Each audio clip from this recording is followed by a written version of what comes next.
Olá, sou Everton, bem-vindo ao meu canal. Hoje eu quero contar para vocês os 10 passos que eu segui e consegui estabilizar a minha doença crônica renal. Bom, eu tenho doença crônica renal já faz 8 anos e depois de 4 anos que a minha doença acabou evoluindo muito rápido, eu acabei resolvendo estudar muito a fundo, tudo, entender e testar no meu próprio corpo as coisas que eu vi que poderiam melhorar ou mesmo estabilizar a minha doença renal. E depois de um ano fazendo todos esses passos, eu consegui estabilizar, eu digo que é estabilizar, mas ela chegou a regredir um pouco, porque eu estava no estágio 3B, ela chegou a regredir para o 3A, ficou assim, um grande tempo no 3A. Hoje, inclusive, 4 anos após eu finalizar esse um ano de mudança de hábito, ela continua no 3A. Eu cheguei uma vez a estar no estágio 2, bem entre o 2 e o 3A. Então, portanto, foram uns 10 passos que me ajudaram. Espero que algum desses passos possa te ajudar também. O primeiro, que foi o que eu comecei a entender um pouco mais que estava afetando o meu caso, eu tomava 8 medicamentos. Entre esses medicamentos estavam medicamentos para colesterol, para pressão, que eu tomava 2, o da própria pressão, bloqueador e também um diurético, então triglicerídeo, para trombose, porque eu tinha problema de coagulação. Então eram vários medicamentos aí, cheguei a tomar corticoide também, por conta do problema renal, que quando eu fui ler um pouco, fui estudar um pouco sobre eles, eu vi que eles afetavam o rim, na sua grande maioria. Em conversa com o meu médico na época, eu comentei isso com ele e a resposta dele foi realmente, Everton, os medicamentos em si normalmente acabam impactando o rim, por conta de todo o processo de filtração, tudo, de hormônios, mas por outro lado também, se eu não parasse de tomar um medicamento, meu rim ia se degradar muito mais rápido. Então eu estava naquele dilema. Tomando medicamento afeta meu rim, mas sem tomar o medicamento iria afetar muito mais rápido.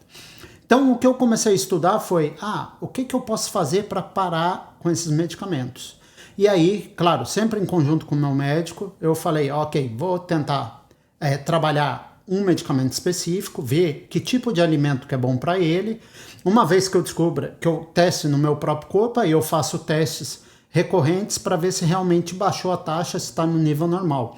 Eu fiz isso para o colesterol, depois de um mês, praticamente, meus níveis tinham baixado, não estavam dentro do aceitável, mas depois de 2 meses eu consegui reduzir. Junto veio o triglicerídeo, tudo, e outros indicadores ao longo desse um ano foram baixando. Eu não baixei todos os meus medicamentos em si, para depois ir para o passo 2. Não. Eu fiz esse passo 1 para alguns medicamentos e durante esse um ano eu dividi esses 8 medicamentos em alguns meses e fui fazendo passo a passo. Então, e automaticamente, quando eu já retirei um medicamento, ele ajudava os outros fatores que também eu acabei seguindo depois, os outros passos, né, que me ajudaram muito com isso. Então, aí veio o segundo passo que eu trabalhei bastante. O segundo passo foi, eu pensei muito, eu falei, normalmente o rim, o que acontece? A gente o rim ele faz toda a parte de filtração, né, dos resíduos tóxicos do nosso organismo. Não só tóxicos, mas de todos os resíduos do nosso organismo. O que eu fiquei pensando? Eu fiz uma analogia com um filtro de água. Imagina um filtro de água. No meu caso, eu tenho nefropatia por IgA, que é a doença autoimune que inflama o glomérulo do meu rim. Então, o que acontece? Aí eu falei, ok, meu rim não está filtrando tão bem, é como se fosse um filtro onde o filtro está sujo. Se eu coloco coisas sujas ou muita coisa para ele filtrar, ele não vai dar conta. Por quê? Porque ele não está na sua capacidade total. Então o que eu preciso fazer é colocar menos coisas para que ele possa filtrar de uma maneira mais simples. Pensa naquele filtro de água. Se a gente bota menos água e uma água mais limpa, o filtro tende a funcionar melhor. Então foi isso que eu fiz, tanto no passo 2 como nos outros passos. Então foi, primeiro, eu precisava reduzir tudo isso que eu botava nesse filtro. O que eu fiz? Comecei a comer em pratos de sobremesa. Então foi uma tática que me funcionou bastante. Eu, assim, colocava tudo que podia no prato, porque até vale ressaltar, eu tentei regime por 15 anos praticamente, até mais, todo tipo de regime. E nada funcionava, ou melhor, funcionava durante um período de tempo, depois eu voltava. E aí o que eu fiz? Eu falei, não, eu preciso, não é um regime, a única coisa é, eu vou comer o que cabe nesse pratinho. E aí eu fui fazendo isso ao longo do período também de um ano. Aí quando eu comecei, automaticamente o que aconteceu? Começou a me ajudar com o outro item, que era a questão da obesidade. Então, o passo 1 foi o medicamento, passo 2, o prato pequeno, e no passo 3, eu falei, agora eu preciso atacar a obesidade. Então, como que eu ataquei? Além do prato pequeno, eu comecei a pesquisar quais tipos de alimento, principalmente que eu gostava, eu não queria mudar muito minha alimentação, porque, mais uma vez, eu sabia que se eu fosse para uma linha de dieta não iria funcionar. Porque ao longo dos meus estudos, uma das coisas que eu percebi é que o nosso cérebro, ele acaba se adaptando ao modo que a gente está acostumado a viver. E quando a gente tenta tirar ele dessa zona de conforto, o que acontece? O cérebro, automaticamente, ele vai tentar puxar a gente de volta para essa zona de conforto. Então, se a gente faz uma dieta muito radical, a gente começa a ter problema com isso, porque o cérebro vai falar, pô, não estou confortável, volta a comer o que você comia. E aí aquela ânsia, no primeiro semana a gente consegue passar por isso, a segunda já é mais difícil, no primeiro mês então a gente já está sofrendo e aí no segundo mês volta a comer da mesma maneira que a gente comia. Então o que eu fiz? Eu preciso emagrecer, vou tratar a obesidade, mas eu vou começar a fazer pequenas mudanças nos alimentos. Então um alimento que é mais calórico, mais gorduroso, que engorda mais, eu acabei mudando para um outro tipo de alimento. Então não substituía toda a minha refeição, não fazia uma dieta muito radical, mas eu substituí um elemento em si da minha refeição. E uma das coisas bacanas que ajuda muito é a gente medir, principalmente a questão da obesidade. E como que eu media? Simples, comprei uma balança para pesar em casa. E eu pesava, ainda peso, depois desses 4 anos, todo dia de manhã e todo dia no final do dia, a hora que eu tomo banho. Então eu aprendi como meu peso se comportava. Automaticamente a gente vai conhecendo. E o mais legal é que a gente aprende que tipo de alimento que engorda a gente. Então, cada ser humano é único, cada metabolismo é único. Claro, tem uns alimentos que normalmente são mais calóricos ou que para determinado tipo de organismo vai ter um metabolismo diferenciado, mas no geral cada pessoa é única e vale muito você aprender isso com o seu próprio corpo. E você vai ver, pô, de manhã eu tenho esse peso, à noite eu tenho normalmente um peso um pouco maior. Mas se eu tô com esse peso maior à noite, mas que é menor do dia anterior, eu vou emagrecer. E se eu engordei um pouco, por que foi naquele dia? O que eu fiz de diferente? Isso é muito legal. E vocês vão ver que outros passos são afetados por isso. Por exemplo, mais para frente eu vou falar do sono. Mas o dormir mal influenciava no peso. Então, indicador, medir, é super importante. Eu aconselho todo mundo a comprar uma balança para esse caso. Bom, o quarto item é a dieta plant-based. O que acontece? Esse para mim foi o item mais importante no meu caso. Porque o que acontece? Eu era uma pessoa muito carnívora, eu gostava muito de carne. E a carne, para ela estar saborosa, tudo, ela demanda muito sal. Então, automaticamente, a gente acaba ingerindo sal, que é péssimo para o rim, péssimo para a pressão arterial. Então, só essa mudança me ajudou muito. Eu consegui sentir meu corpo mudar automaticamente a partir do momento que eu parei de comer carne. Não foi, assim, vamos dizer, uma tomada de decisão que eu falei, eu vou parar em definitivo, tá? Até porque, como eu disse, eu comia muita carne. Para mim, refeição tinha que ter carne na refeição. E aí eu sabia que para a doença renal era muito importante eu mudar para proteína baseado em plantas. Só que o que eu fiz? Eu falei, eu vou fazer uma experiência por uma semana. Então, eu já pensava muito nessa questão, principalmente também a questão animal, tudo, questão do meio ambiente. Então, eu já tinha umas outras coisas que me faziam a refletir sobre isso. Mas eu falei, eu vou parar por uma semana e vou ver como meu corpo se comporta. Parei por uma semana e, por fim, eu não senti tanta falta como eu imaginava. Aí eu falei, tá bom, vou tentar fazer por um mês. E uma das coisas que eu sempre tive comigo em todos esses passos, Eu vou tentar. Se ele não funcionar, se ele não der, tudo bem, não tem problema, não vou me martirizar por isso.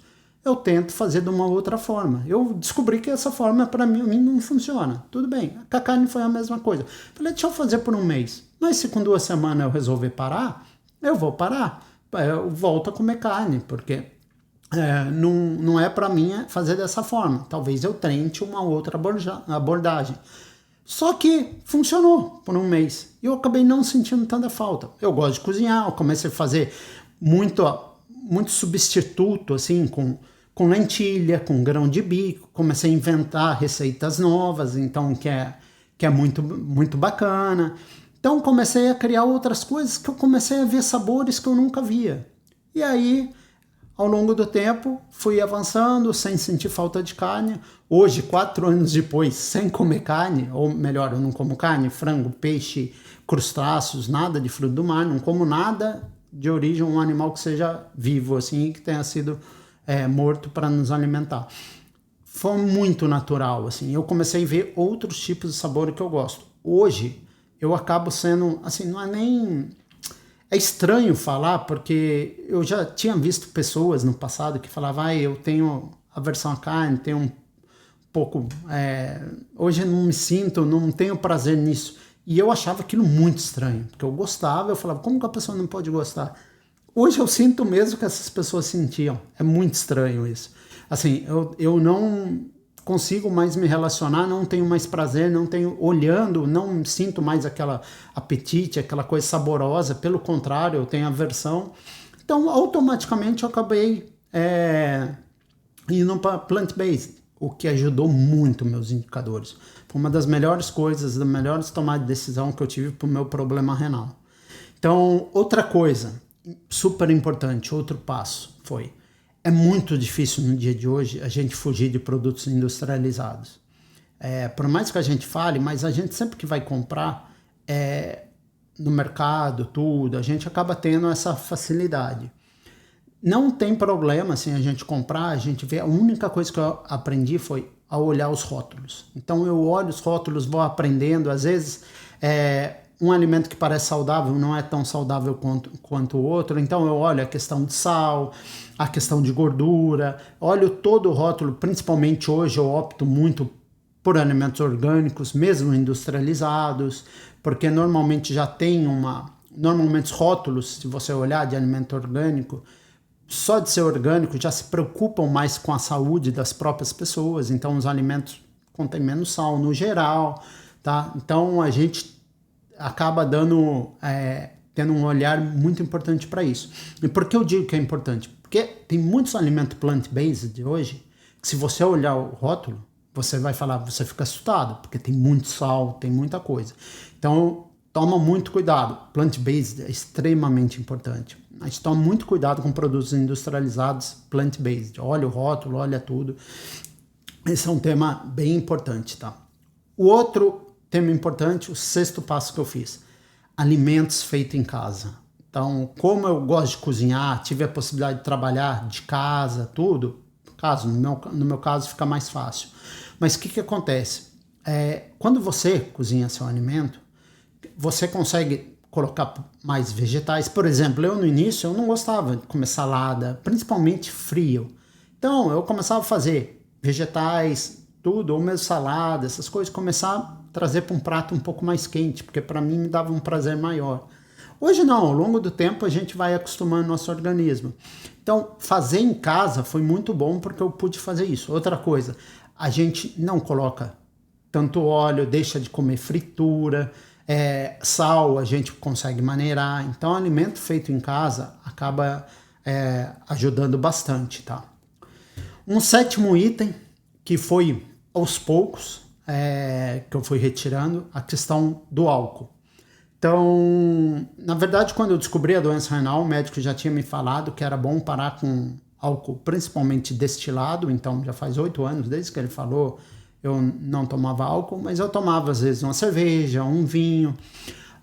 Aos poucos eu fui retirando a bebida e acabou sendo igual a carne. Eu achava que era mais complicado, tudo. Não foi. Hoje ainda bebo raramente. Cerveja, por exemplo, quando eu bebo, hoje as cervejas são muito boas, então eu bebo sem álcool. E eu bebo, por exemplo, raramente, uma vez a cada 2 meses, uma cerveja, tudo. Vinho também, uma taça a cada 2 meses. Aí o vinho, infelizmente eu ainda não achei um vinho não alcoólico tão bom, mas como também eu bebo praticamente muito pouco hoje, então às vezes eu me dou esse prazer também, então não tenho problema quanto a isso. Mas foi extremamente importante retirar. Por quê? Porque o álcool é outra coisa. Quando você tem uma balança, como eu falei lá no item de obesidade, você vai ver que os dias que você ingere álcool, o peso aumenta muito. Então, o álcool afeta o sono, afeta o peso, afeta o metabolismo, afeta várias coisas no nosso corpo que muitas vezes a gente não dá atenção. Mesmo uma latinha de cerveja muda. Então, você conhecendo esses indicadores, você começa a pensar de uma forma bem diferente, tá? Bom, se a gente for aí para o 8º passo, o 8º passo é a água. A questão da água é extremamente importante. Eu comecei a medir quanto de água eu bebia. Na verdade, no início eu media a quantidade de copos, aí depois peguei uma garrafa para beber, que já tinha 1 litro de água, então eu sei, se eu beber 2 garrafas eu bebo 2 litros, 2,5 durante o dia, 2,5 litros. Então eu me policiava para beber bastante água. Porque a água nesse processo renal também ajuda bastante. Principalmente aqui eu estou falando, tá, basicamente do meu estágio, estágio 3, 3A, 3B, até o inicial do 4. Porque a gente sabe que quem está em estágio 4 avançado, estágio 5, é um outro caso, tá? Esse vídeo não serviria para caso de quem está em hemodiálise, tá? Quem está fazendo diálise e tudo, tem uma dieta completamente diferente. Então aí segue todo o procedimento médico, nutricionista, tudo, porque o tema é bem mais complexo. Mas no estágio 3 me ajudou bastante a ingestão de água, tá? O 9º item que mudou muito para mim também, que eu via que acabava afetando muito meus indicadores, como eu peguei 1 ano e eu fui testando praticamente a cada 15 dias, eu conseguia ter várias coisas que eu percebia que acabava afetando a filtração do meu rim. E o estresse, ele me afetava de várias formas. Então, uma das coisas que eu aprendi também foi evitar assuntos estressantes. Veja, quando eu falo isso, não é evitar não ter opinião para as coisas, não, mas é evitar aquelas coisas que não te agregam nada. Por exemplo, uma das coisas que me ajudou muito foi deixar de consumir muito conteúdo, principalmente de redes sociais, ligado a temas que muitas vezes impactam a gente, assunto que a gente muitas vezes não concorda, que não consegue alterar isso drasticamente, entendeu? E acaba impactando aí. Muitas vezes a gente não tem essa noção. Por exemplo, falar de política, falar de futebol. Então, tem coisas aí que não vale a pena você entrar numa discussão porque não te agrega nada. Então, acabei mudando meus conteúdos hoje que eu acabo consumindo. São conteúdos que eu gosto, mais ligado a determinados tipos de conhecimento que para mim me agregam. Na minha própria rotina, aprendi a tratar melhor o estresse, tanto comigo mesmo, a refletir melhor, mas também a parte de exercício me ajudou muito. Exercício que eu falo é uma simples caminhada. Hoje eu não malho em si, não faço nada de levantar peso, nada, até deveria um pouco, tá? Mas não faço, o que eu faço é caminhada. Eu tenho uma cachorra aqui, que a gente adotou ela já faz 10 anos também, e digo que ela me ajuda muito, porque eu sigo uma rotina muito cadenciada com ela. Claro, por trabalhar em casa, tudo, eu tenho essa possibilidade.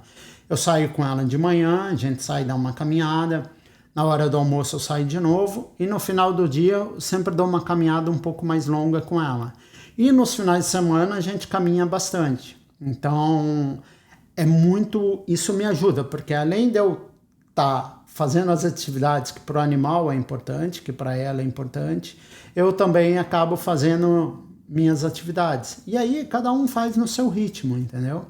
é muito importante essa questão de se mexer, mas não digo se mexer de uma forma tão, vamos dizer, tão radical também. Veja, das coisas que eu estou falando aqui, dos passos, 9 passos que eu falei até agora, todos eles, nada começou, nada eu quis fazer uma mudança radical. Quando a gente olha, algum deles pode até parecer radical. Por exemplo, pô, ele comia carne e parou de comer carne. Ele gostava de tomar uma cerveja, um vinho, praticamente parou. Mas não é processo, sabe? É o que eu falo. Quando a gente quer fazer algo para 1, 2 meses, é muito difícil. É muito difícil a gente mudar tão rápido.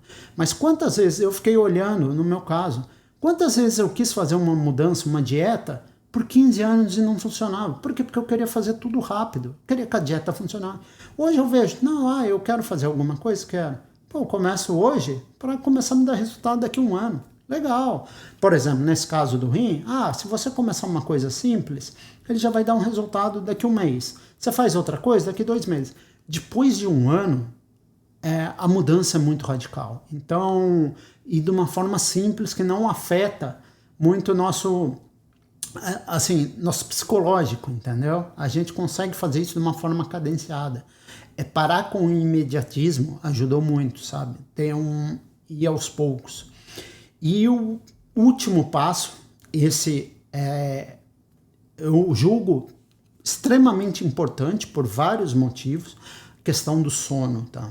O sono, ele afeta muito o nosso corpo. Muitas vezes a gente não dá o valor devido para ele. Então, eu aprendi a me policiar algumas coisas. Tentar dormir ao redor de 8 horas por noite. Às vezes não consigo, não. Mas entre 7 e 8 horas, basicamente. Então, esse é meu padrão que eu tento seguir. A minha prioridade é sempre o sono. E aí, tem uma outra coisa que eu atrelo a isso, que está até ligado aos outros passos. Eu tento não comer com mínimo 2 horas até eu dormir, por exemplo. Então, o que acontece? Para eu ter minhas 8 horas de sono, eu gosto de levantar cedo, então eu levanto por volta de 5 horas da manhã, aí eu vou ter que dormir por volta das 9. Então, acabo indo para a cama até um pouco antes, para ler um pouco. Então, no máximo, eu acabo comendo 7 horas da noite. Normalmente, minha alimentação é às 6. O que ajuda muito, ajuda o sono depois, entendeu? Porque eu já vou ter, a minha digestão já vai ter praticamente sido realizada na sua grande maioria. E também, por quê? Porque eu tendo a não comer muito, porque eu não dou aquele espaço de me dar muita fome na hora da noite. Eu não vou comer 8, 9 horas, onde eu já fiquei o dia todo sem comer praticamente. Então acaba comendo de uma forma tranquila, que ajuda muito o sono e a perder peso. E um sono assim bem adequado ajuda a gente, o nosso corpo em si, né, a manter todo esse equilíbrio. Então, eu espero que esses 10 passos ajude você também que tem problema renal. Caso você tenha chegado até o final do vídeo, uma das coisas que eu acho super importante e que você, mesmo que você não tenha doença renal, hoje praticamente 10% da população mundial tem ou vai ter doença renal. Então, o que isso significa? Significa que provavelmente você conhece alguém, tem alguém na sua família, se não você, tem algum amigo, alguém do seu vínculo familiar vai ter um problema renal. Principalmente depois dos 65 anos, esse número acaba sendo praticamente 70% das pessoas tendem a ter algum nível de problema renal. Então, é muito importante a gente entender um pouco mais sobre isso e principalmente comunicar às outras pessoas também, para que façam um exame. É um exame de sangue praticamente, de urina também, fazer os dois é extremamente importante, é onde você consegue identificar se você tem ou alguém da sua família tem